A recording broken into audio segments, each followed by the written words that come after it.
বন্ধন সংস্থার তরফ থেকে মায়েদের জন্য বিশেষ আজকে স্বাস্থ্য সচেতনতা শিবির, বিশেষ করে ওয়ার্ল্ড ব্রেস্ট ফিডিং উইকও চলছে। এই প্রোগ্রাম কতটা উপকৃত হবেন মায়েরা? নমস্কার। যেহেতু ওয়ার্ল্ড ব্রেস্ট ফিডিং উইক চলছে, তাই বন্ধন হেলথ প্রোগ্রাম ওনারা একটা উদ্যোগ নিয়েছেন এবং আমাদের গোবরা পঞ্চায়েত সমস্ত রকম সহযোগিতার মাধ্যমে আজকে একটা প্রোগ্রামের আয়োজন করেছেন।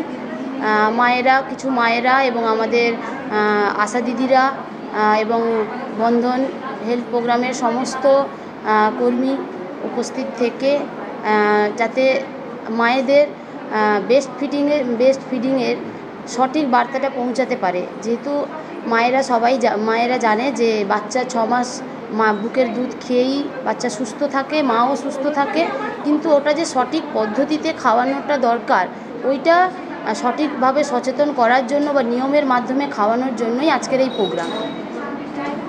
এবং এই প্রোগ্রামের মাধ্যমে আমাদের গ্রামের সমস্ত মায়েরা সচেতন হবে এবং সবাই সঠিক পদ্ধতিতে ব্রেস্ট ফিডিংটা করাবেন এবং বাচ্চাও সুস্থ থাকবে, মাও সুস্থ থাকবে।